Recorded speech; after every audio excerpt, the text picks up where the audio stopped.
নমস্কার বন্ধুরা, welcome my channel.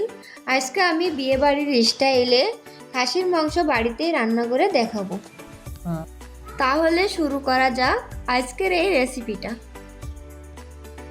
প্রথমে মাংসটা আমি ম্যারিনেশন করে নেব। এখানে আমি 3 কেজি খাসির মাংস নিয়েছি। মাংসটাকে পরিষ্কার করে ধুয়ে নিয়েছি। আমি মাংসগুলোর পিস একটু বড় বড় রেখেছি। ম্যারিনেশন করার জন্য প্রথমে দিয়ে দেব জিরে বাটা, রসুন বাটা, আদা বাটা, কিছুটা ধনে পাউডার,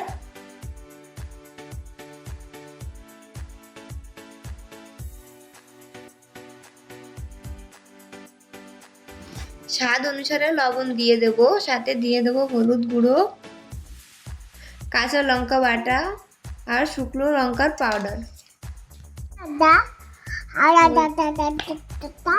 এখানে আমি 3 কেজি খাসির জন্য 1 কেজি পেঁয়াজ কুচি দিয়ে দেব, সাথে দিয়ে দেব সামান্য কাঁচা সরিষার তেল।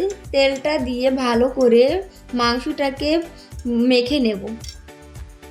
মাংসটাকে ভালো করে মেখে 15 থেকে 20 মিনিট ঢাকনা দিয়ে ঢেকে রেখে দেব।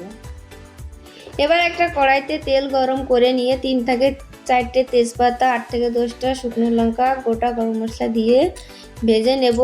ভাজা হয়ে গেলে কিছুটা পেঁয়াজ কুচি দিয়ে পেঁয়াজটাকেও গোল্ডেন ব্রাউন করে ভেজে নেব। পেঁয়াজটা গোল্ডেন ব্রাউন করে ভাজা হয়ে গেলে আগে থেকে ম্যারিনেশন করে রাখা মাংসটা দিয়ে দেব।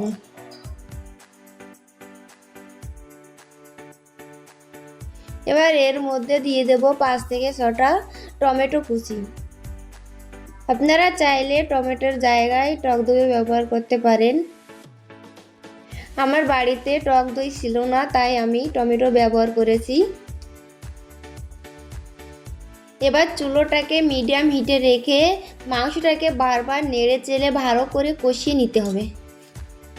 মাংসটাকে যত সময় নিয়ে ভালো করে কষাবে তত মাংসর ভিতর মশলাটা ঢুকবে এবং মাংসটা অনেকটাই সফট হবে।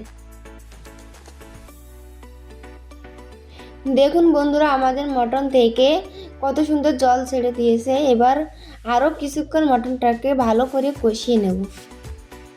বন্ধুরা, তোমরা যদি আমাদের এই ভিডিওটা ফেসবুক থেকে দেখে থাকো তাহলে অবশ্যই ফলো দিবেন, আর যদি ইউটিউব থেকে দেখে থাকেন তাহলে অবশ্যই আমাদের চ্যানেলটাকে সাবস্ক্রাইব করবেন। দেখুন বন্ধুরা, আমাদের মাংসটা থেকে যে জল ছেড়েছিল সেটা শুকিয়ে তেল ছেড়ে দিয়েছে। তেল ছেড়ে দিলে বুঝতে হবে মাংসটা ভালো করে কষানো হয়ে গেছে। এবার আমরা ঝোলের জন্য গরম জল দিয়ে দেব। এবার গ্যাসটাকে হাই ফ্লেমে রেখে মাংসটাকে ভালো করে রান্না করে নিতে হবে। যেহেতু আমি রান্নাটা এই কড়াইতেই করব, সেজন্য আমি জলের পরিমাণটা একটু বেশি করে নিলাম। আপনারা যদি প্রেসার কুকারে রান্না করতে চান তাহলে জলের পরিমাণ কম নেবেন। আমাদের মাংসটা রান্না হয়ে গেছে। এবার গরম মশলা বাটা দিয়ে মাংসটাকে ভালো করে নেড়ে চেড়ে নামিয়ে নেব। আশা করি এই বিয়েবাড়ির স্টাইলে খাসির মাংস রান্নাটা আপনাদের ভালো লেগেছে। আর যদি ভালো লেগে থাকে তাহলে অবশ্যই কমেন্টে জানাবেন। আরও নতুন নতুন রেসিপি পেতে হলে আমাদের সাথে থাকবেন। ভালো থাকবেন, সুস্থ থাকবেন। ধন্যবাদ সবাইকে।